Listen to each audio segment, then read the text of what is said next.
Faqul astaghfiru rabbakum innahu kana ghaffar. Maka aku katakan kepada kaumku, ya, supaya mereka beristighfar kepada Allah, sungguh Allah Maha Pengampun segala dosa. Begitu Anda istighfari, itu sebelum dimintakan Allah bisa kabulkan kalau benar kebiasaan istighfar. Siapa yang istighfar, aku akan ampuni dosa. Rumus cepatnya alhamdulillah. Ketika Anda banyak istighfar, itu yang dua pertama akan diberikan tanpa Anda minta, seketika diberikan. Orang-orang yang seringkali istighfar dalam hidupnya, kemudian dia membiasakan itu, bukan cuma dijaga dari dosa-dosa yang kecil. Mohon maaf ya, cinta Allah pun akan diturunkan pada orang ini. Perhatikan, umatnya Nabi Nuh saat itu diajak untuk mendekat kepada Allah, beribadah. Ngajaknya bukan sekali dua kali Pak, 950 tahun. 950 tahun. Yang beriman cuma segelintir orang. Tapi yang bermasalah pada kolbunya itu luar biasa banyaknya. Bukan masalah fisik. Sehat-sehat zaman Nabi Nuh itu. Tapi karena hatinya bermasalah. Nuh kamu seperti orang gila. Kalau nggak selesai kami lempari. Azab bisa datang, jangan begitu. Sekalian aja turunin azabnya sekarang.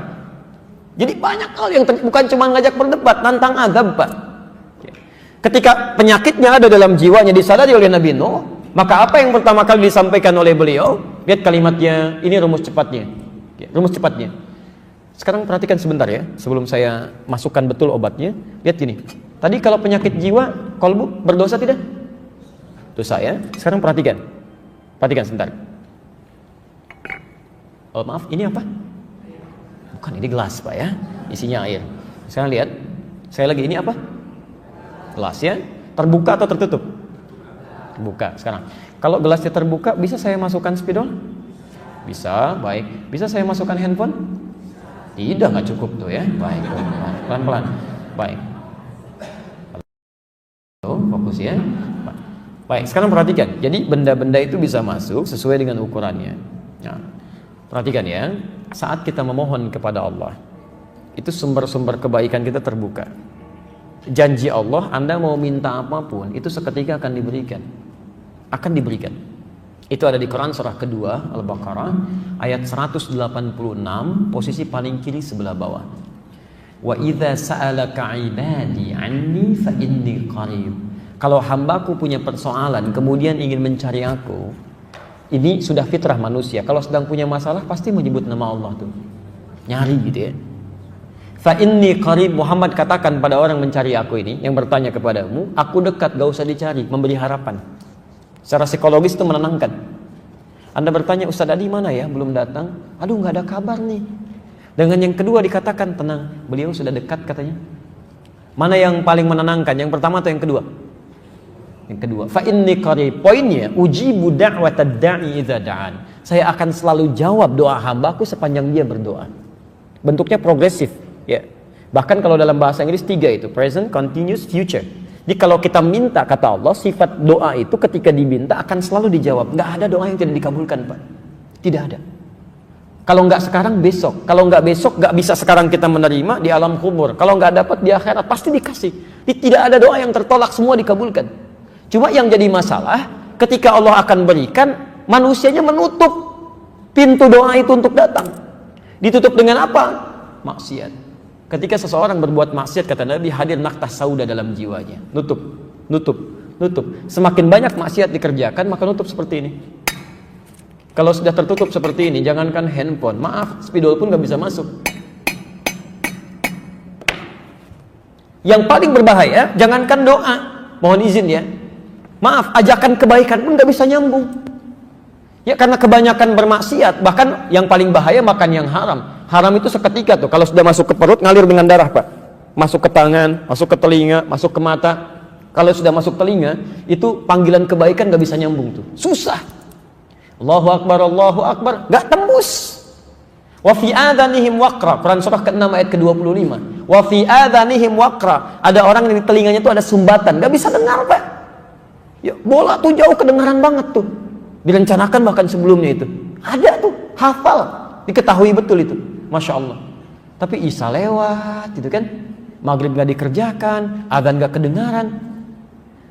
Yang paling mulia, saat seseorang tidak bisa mendengar kebaikan dengan telinganya, itu Allah saking sayangnya pada hamba ini akan ditampakkan lewat matanya. Orang gak dengar adzan, gak mau dengar, tiba-tiba dihadirkan orang lewat. Masya Allah. Dari mulai orang dewasa sampai anak kecil. Pak, salat Pak. Mari, Masya Allah. Ya, mangga silahkan duluan. Silahkan, tuh kan.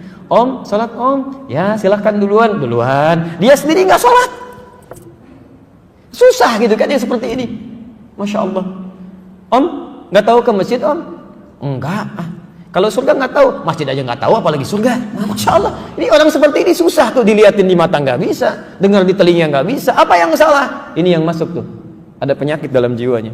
Ya, makanya turun ayat Quran surah kedua ayat ke-7 itu, posisi paling kanan sebelah atas. Khatamallahu ala qulubihim. Awas tadi penyakit kolbu itu di mana adanya? Di kolbu. Nggak mungkin penyakit kolbu adanya di yang lain. Di kolbu. Jamak kolbu tadi apa? Qulub. Khatamallahu ala qulubihim wa ala sam'ihim wa ala absarihim ghishawah. Perhatikan, pertama yang bermasalah kolbunya. Kalau kolbu bermasalah, tembusnya kemana? Telinga nggak bisa dengar, mata nggak bisa lihat. Kalau sudah seperti ini, dia tidak membuka sekat ini yang paling bahaya. Walahum adzabun azim. Maka hidup orang ini akan tersiksa itu. Di dunia tersiksa, di akhirat tersiksa. Orang yang punya penyakit hati itu, Pak Ambu, hidupnya nggak akan tenang. Demi Allah saya katakan nggak akan tenang. Ya maaf ya, mau tidur aja nggak tenang. Ya, tidur masih kepikiran nikmat orang lain. Dia punya rumah tapi masih mikirin rumah orang.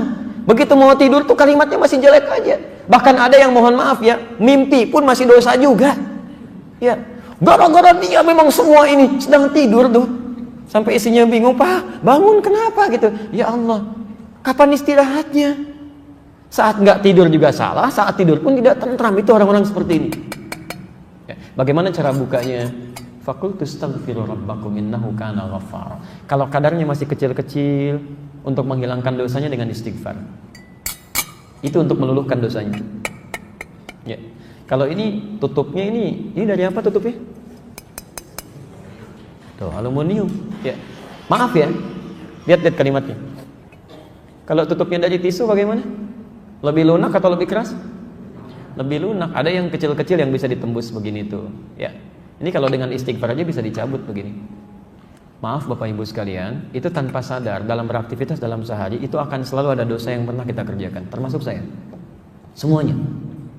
Coba kalau nggak percaya cek dari ujung kepala sampai ujung kaki. Itu pasti ada potensi dosa masuk itu. Ya, mata tuh. Sekarang sudah jam 2 lewat 7 menit. Saya mohon izin dari Anda bangun sampai dengan sekarang, berapa kali mata kita berbuat salah tuh, salah lihat. Pasti ada aja. Telinga salah dengar, kan? Lisan salah bicara, pikiran salah berpikir. Sekarang pun mungkin ada begitu, nggak tanggung-tanggung ustadznya juga salah dipikirin gitu. Bisa kejadian gitu kan, macam-macam terjadi. Nah itu yang kecil-kecil, itu seketika hilangnya dengan istighfar. Coba cek, Nabi beristighfar nggak dalam hidupnya? Sebelum tidur istighfar nggak? Berapa kali? 70 sampai 100 kali sebelum tidur. Nabi Rasul dijaga dari kesalahan, dijamin surganya, tingkat surga tertinggi, masih istighfar dalam hidupnya. Anda bukan Nabi, bukan Rasul, surga sampai zuhur ini belum jelas, hisab masih menegangkan, gak mau istighfar, aneh itu. Makanya orang-orang yang istighfar itu, ketika dia istighfar, maka sumber-sumber masalah yang kecil itu hilang, Pak. Makanya mohon izin ya, kalau ingin dijaga dari penyakit-penyakit hati, salah satu caranya kata Quran, biasakan istighfar. Astagfirullah. Jangan dibiarkan ada. Jadi begitu ada misalnya setan datang, tuh dia tuh sombong, jalan aja nggak nyapa kamu. Begitu muncul itu langsung astagfirullahaladzim. Itu nggak benar. Astagfirullah. Itu seketika akan hilang dan potensi dosa akan keluar. Ya. Kalau sudah seperti ini, masya Allah. Orang-orang yang seringkali istighfar dalam hidupnya, kemudian dia membiasakan itu, bukan cuma dijaga dari dosa-dosa yang kecil. Mohon maaf ya, cinta Allah pun akan diturunkan pada orang ini. Cinta Allah akan diberikan. Allah itu sangat mencintai orang yang membiasakan istighfar dalam hidupnya. Quran surah ketiga ayat 31. Posisi paling kiri sebelah atas. Quran surah ketiga ayat 31. Saya mau kasih rahasia siang ini. Maaf, ibu mau bapak? Saya mau kasih rahasia, boleh? Baik, kita keluarkan dari Quran. Lihat ayat Qurannya. Quran surah 3 ayat 31, posisi paling kiri sebelah atas, agak ke tengah sedikit. Qul in kuntum tuhibbunallaha fattabi'uni. Katakan Muhammad, jika kalian serius mencintai Allah, buktikan cinta itu dengan mengikuti aku, ikuti Nabi. Coba kita biasakan. Bangun tidur, ya maaf ya, non muslim juga bisa bangun tidur. Sama orang beriman juga bangun dari tidurnya. Masya Allah. Bahkan ya membuat kan hal-hal yang bisa mereka kerjakan. Ada yang bangun tidurnya, ada yang langsung cuci tangan, ada yang langsung duduk, ada yang langsung mandi. Anak-anak kecil bahkan mengatakan bangun tidur terus. Bukan, Nabi nggak begitu. Jadi kalau Anda ingin dicintai Allah, ikuti Nabi. Bagaimana Nabi bangun dari tidurnya? Ternyata ada sunnahnya. Ya, ada duduk dulu, ada mengusap sebagian dari bekas ngantuk, ada baca doa dulu. Nggak ada bangun tidur langsung mandi. Ada tahapan dia. Makan juga begitu. Mau minum pakai tangan apa? Kanan. Kalau cuman kanan, yang lain juga bisa dengan kanan. Masya Allah. Kemudian setelah itu minum dengan mengucapkan apa? Bismillah. Masya Allah. Setelah itu minumnya sambil berdiri atau sambil duduk? Duduk. Masya Allah. Turunannya kan ada semua tuh. Ketika Anda bisa ikuti itu, maka lihat kalimatnya. Fattabi'uni yuhibbukumullah. Ini yang mau saya turunkan rahasianya. Bismillah. Kalau Anda serius cinta Allah, persamaannya ikuti Nabi SAW. Sekarang perhatikan, ini rahasia besarnya ayat ini. Kita turunkan persamaannya. Orang yang bisa mengikuti tuntunan Nabi dalam kehidupannya, maaf bukan cuma sholatnya ikut Nabi ya, tapi lisannya pun ikut Nabi, pandangannya ikut Nabi, gitu kan? Kebiasaannya ikut Nabi. Maka yuhibbukumullah, cinta Allah akan diturunkan. Yuhibbukumullah, Allah akan cintai kalian. Yang menarik, kemudian diberikan persamaan oleh Quran. Perhatikan persamaannya. Wa yaghfir lakum dzunubakum. Kalau Allah sudah mencintai seorang hamba, ternyata bukan dunia yang pertama diberikan. Jadi kalau bapak ataupun ibu mendapatkan kemuliaan dunia, jangan dulu bangga. Belum tentu Allah cinta dengan itu. Jelas ya? Nah, apa yang Allah berikan? Wa yaghfir lakum dzunubakum. Allah akan ampuni dosa hambanya. Ampunan dosa. Jadi orang-orang yang dicintai Allah itu, seketika yang Allah berikan pada orang ini, Allah ampuni dosanya. Gugur, dihabiskan semua. Gugur, selesai. Yang paling menarik, sekarang perhatikan persamaannya. Cinta Allah bersanding dengan ampunan dosa. Kalau kita buat persamaan terbalik seperti ini, berarti orang-orang yang sering meminta ampunan dosa dari Allah itu berpotensi lebih cepat mendapatkan cinta Allah Subhanahu wa taala. Perhatikan persamaannya. Orang yang dicintai Allah maka akan diampuni dosanya. Persamaan terbaliknya, orang yang sering meminta ampunan dosa bukankah akan cepat mendatangkan cinta Allah? Halo? Ya kan? Jadi orang yang sering minta ampunan dosa itu akan cepat mendatangkan cinta Allah. Persamaan terbaliknya. Di orang-orang yang sering istighfar, cara meminta ampunan dosa kunci pembukanya ini istighfar. Di orang yang sering istighfar, astagfirullah, astagfirullah, astagfirullah, Masya Allah, itu matanya akan dijaga oleh Allah. Begitu melihat yang tidak baik menurut Allah, dia akan palingkan. Astagfirullah, astagfirullah. Tangannya juga begitu. Kakinya juga begitu. Dan hebatnya, ini yang paling mulia. Orang-orang yang sudah mendapatkan cinta Allah, ahli istighfar ini, ahli istighfar, kalau sudah mendapatkan cinta Allah Subhanahu wa ta'ala, maka Masya Allah, kemuliaannya tanpa meminta pun doanya segera dikabulkan. Orang yang biasa istighfar itu diantara kemuliaannya, Allah akan cepat mengabulkan kebutuhannya tanpa dia harus memintanya. Butuh sesuatu, datang. Butuh sesuatu, datang. Padahal orang ini belum tentu minta. Ini pernah dipraktekkan oleh seorang tukang roti di zaman Imam Ahmad bin Hanbal. Pak, beliau pahami betul konsep ini. Kata Ibnul Qayyim Al-Jauziyah, beliau punya rumus, ya, masa setelah Imam Ahmad, sampai disebutkan rumusnya. Kalau Anda punya permohonan yang cukup banyak, tapi waktunya singkat, kata beliau, cukup perbanyak istighfar. Begitu Anda istighfari, itu sebelum dimintakan Allah bisa kabulkan, kalau benar kebiasaan istighfar. Ya. Imam Ahmad itu pernah lewat, kemudian beliau datang ke Mesir. Di Mesir masuk masjid. Ya. Begitu masuk ke masjid, tiba-tiba petugas masjidnya langsung mengusir beliau. Ukhruj, katanya, keluar. Itu imam besar, Pak. Dikenal dia seantara jagat ya, cuma saking tawadhunya pakaiannya biasa-biasa. Seperti Syekh Yasin Al-Padangi, Bu. Ya, ibu atau bapak yang dari Padang itu ada ulama besar tuh. Ya, saya sampai hari ini masih kagum, saya terus belajar. Sampai tadi saya nunggu di mobil tuh saya masih pelajari beliau itu. Ya, bagaimana santunnya, tawadhu'nya, pakaian macam-macamnya, itu ahli sanad Pak, sedunia itu. Sedunia, semuka bumi ahli sanad itu.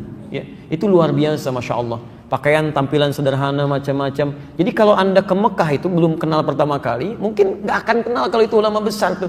Kadang-kadang orang tawaf beliau bawain air, zam-zam, setelah selesai dikasihin, duduk pakai sarung begini, pakai kaos, tapi muridnya ada yang dari Mesir, ada yang dari Mekah, ada yang dari macam-macam, itu luar biasa. Ya. Nah, yang paling menarik, Imam Ahmad itu sederhana luar biasa. Ini nggak tahu, ukhruj katanya keluar. Imam Ahmad karena paham fikih, kata beliau, ana astarih qalilan, saya istirahat sebentar. La, barrah.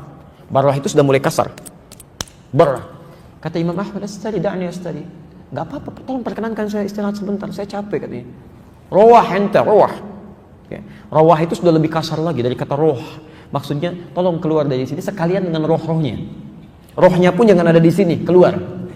Itu kalau Anda ke Mekah misalnya kan, atau ke tempat di Arab, ada orang mengatakan rawah enta, rawah. Itu tandanya lagi marah Pak, jangan senyum.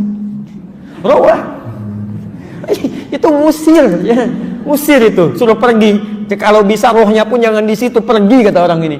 Imam Ahmad keluar, kemudian di teras itu beliau juga sandaran, disuruh pergi lagi. Begitu keluar dari masjid, jalan beliau, singkatnya bertemu dengan makhbaz, tempat jualan roti.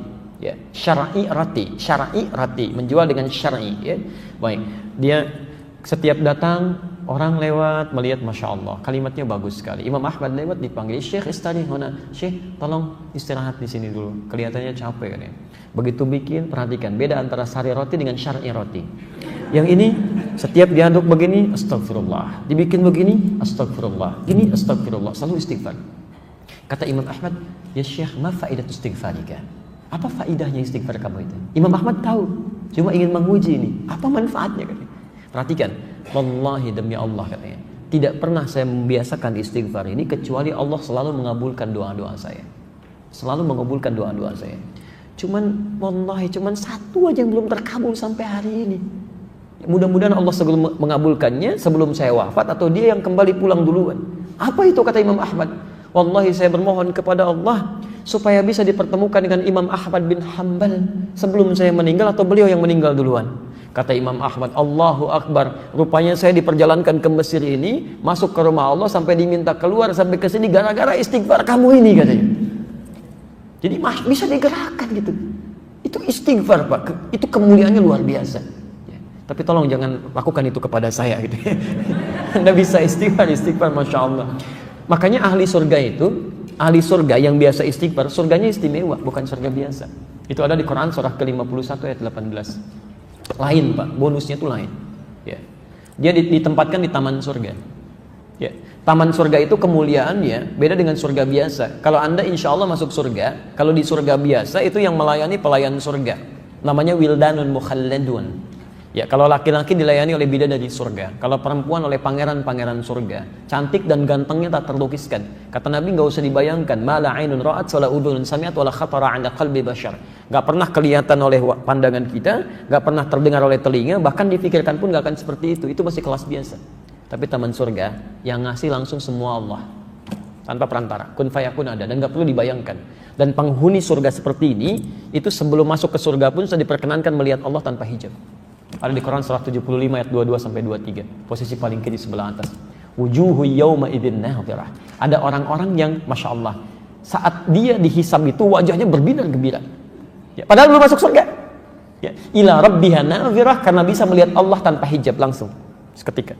Ya, nggak usah dibayangkan, nggak boleh. Tapi ada seketika. Masya Allah, apa yang terjadi? Quran surah 51 dari ayat 15-nya. Nanti ketemu di ayat 18. Innal muttaqina fi jannatin wa 'uyun. Nah, sungguh ada sementara orang-orang takwa itu tempat tinggalnya di taman surga. Taman surga, Masya Allah. Kalau di Firdaus ya taman surga Firdaus ya. Indahnya luar biasa. Ada karakteristik yang bisa anda bumikan tuh nilainya dalam kehidupan orang di bumi. Akhidhina ma atahum rabbuhum. Ini syahidnya. Orang-orang ini itu akan langsung mengambil apapun di nikmat surganya, diberikan langsung oleh Allah. Gak ada perantara. Akhidina ma'atahum rabbuhum. Apa amalannya? Ini yang harus Anda turunkan ke muka bumi. Innahum kanu qabla dzalika muhsinin. Saat di muka bumi, saat di dunia, itu orang-orang ini muhsin, berbuat ihsan. Ya, kalau Anda ingin jadi penghuni di sini, turunkan karakteristiknya, kemudian tuangkan dalam kehidupan di bumi, Anda kerjakan itu.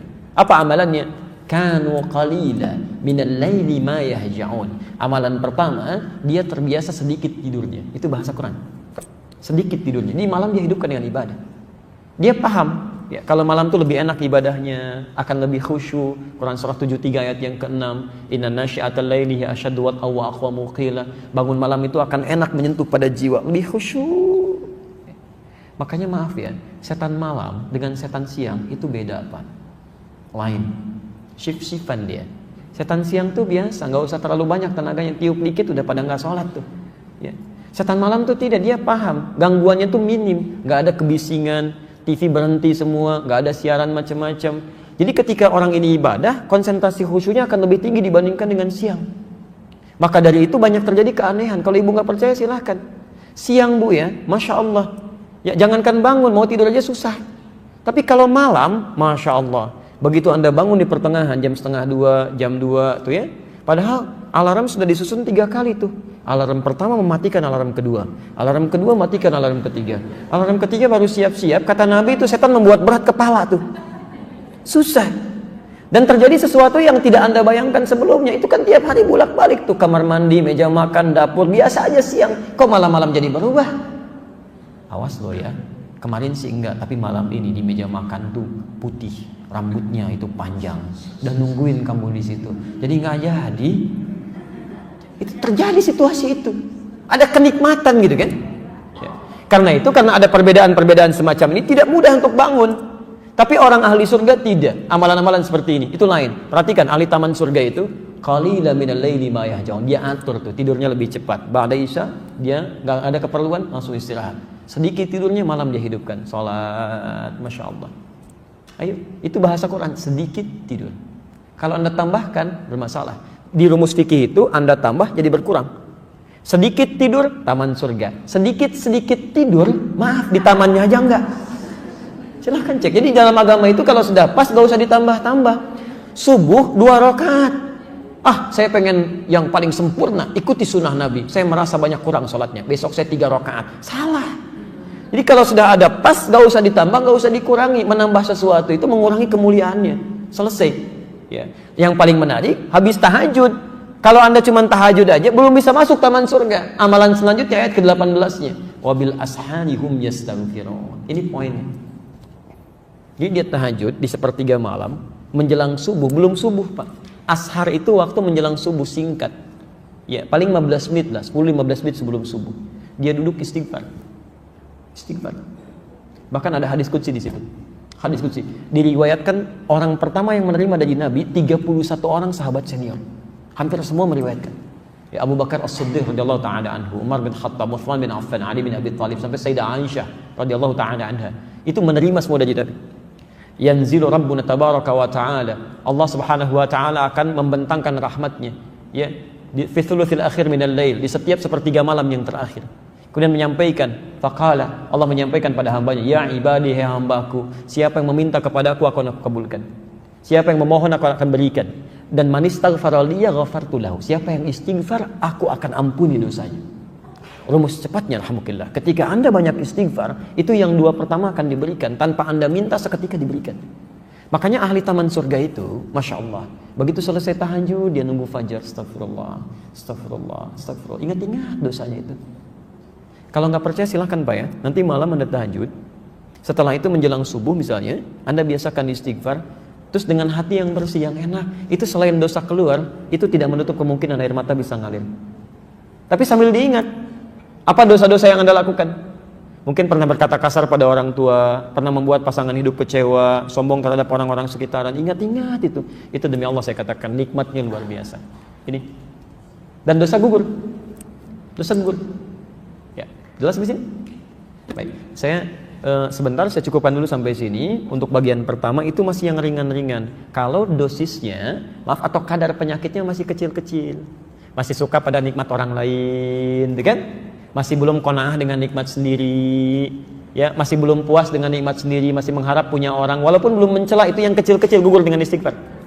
Tapi kalau sudah membuat yang jelek-jelek, itu nggak akan hilang dengan istighfar. Masih ada tahap kedua.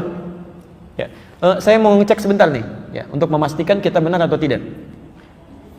Apa lawan dari hidup? Mati. Baik. Kalau tertawa? Nangis. Kalau siang? Malam. Kaya? Miskin. Baik, ya. Sekarang kita cek, ya. Quran surah 53 Najm ayat 43, ayat 44 dan 48. Ayat 43, 44, 48. Oke. Dari 4 pertanyaan tadi saya keluarkan 3 aja. Ya. Apa lawan tadi yang Anda jawab? Lawan kehidupan apa? Kematian. Baik. Wa annahu huwa amata wa ahya. Dialah Allah yang mematikan dan menghidupkan. Jawaban Anda benar. Ayat 44-nya, wa annahu huwa adhaka wa abka. Dialah Allah yang telah menjadikan orang bisa tertawa dan juga bisa menangis. Jadi lawan tertawa apa? Anda benar. Baik. Tadi yang Bapak jawab, Ibu jawab, lawan kaya apa? Miskin. Baik, ya. Quran surah ke-53 ayat 48 ya, tuh lihat. Sudah kencang, benar enggak gitu, ya? Wa annahu huwa aghna wa aqna. Dialah Allah yang telah menjadikan seseorang kaya dan cukup. Ternyata di Quran itu lawan kaya itu cukup, Pak. Gak ada orang miskin, Bu. Gak pakai O, gak ada orang miskin. Gak ada orang miskin. Jadi Allah tidak pernah menciptakan orang miskin di muka bumi. Gak ada. Yang ada itu orang yang selalu merasa kurang dengan nikmat, sehingga mengharapkan nikmat orang lain. Padahal bagi dirinya cukup gitu. Itu yang jadi masalah. Coba perhatikan, ya. Kalau ada orang merasa miskin, Allah langsung berikan zakat supaya dia keluar dari kemiskinan. Maka zakat diberikan pada orang yang merasa miskin. Quran surah ke-9 ayat ke-60. Innamas shadaqatu lil fuqara wal masakin. Diturunkan zakat untuk mengentaskan kemiskinan. Ternyata dengan zakat masih belum cukup juga, masih miskin juga. Diberikan infak. Quran surah kedua Al-Baqarah ayat 215. Posisi paling kanan sebelah bawah. Yas'alunaka madza yunfiqun qul ma anfaqtum min khairin falil walidaini wal aqrabin wal yatama wal masakin. Untuk keluar dari kemiskinan. Kurang cukup juga dikasih sedekah. Masya Allah, zakat dikasih, infak dikasih, sedekah dikasih, masih miskin juga. Kalau dengan semua itu belum bisa mengeluarkan Anda dari kemiskinan, Anda perlu dikasih apa lagi? Jadi sebetulnya konsep itu keluar untuk mengeluarkan dari sesuatu yang dirasakan miskin. Kata Allah, nggak ada yang miskin, cuma 2, cukup atau kaya. Selesai. Ayo coba ibu pilih mana? Mau kaya, mau cukup? Alhamdulillah. Tuh ada pilihan, cukup kaya kan. Baik, ya. Nah ini persoalannya di sini gitu, ya. Nah jadi Bapak dan Ibu sekalian, itu perasaan kurang itu yang menjadikan penyakit datang. Itu yang coba kita istighfar, ya. Tiap hari istighfar. Kalau nggak sempat istighfar, jangan tinggalkan sholat. Jangan tinggalkan sholat. Karena dalam sholat itu ada kalimat istighfar. Makanya sholat ke-1 dengan sholat yang lainnya itu menggugurkan dosa-dosa kecil. Itu ada di hadis Muslim nomor hadis 233. As-salawatu ila salawat wal jumu'atu ila al-jumu'ah wa ramadan ila ramadan kafaratun lima bainahunna. Ya, sholat satu ke sholat lain, Jumat ke Jumat, dan Ramadan ke Ramadan itu bisa menggugurkan dosa yang terjadi di antara keduanya. Malam takunil kabair, sepanjang bukan dosa besar. Di Anda zuhur punya dosa, ya, dosa-dosa kecil, asar sholat. Jadi pas sholat asar itu dosa kecilnya hilang, otomatis itu. Ya. Kenapa salah satunya? Karena saat Anda sholat, Anda mengucapkan kalimat istighfar. Bukankah ruku kita mengucapkan istighfar? Subhanakallahumma bihamdika, Allahumma gfirli. Sujud Anda istighfar. Kalau Anda baca subhana rabbiyal a'la, bukankah duduk di antara 2 sujud baca istighfar? Kalimat pertama dalam duduk di antara 2 sujud apa? Rabbil firli, itu istighfar. Jelas, ya?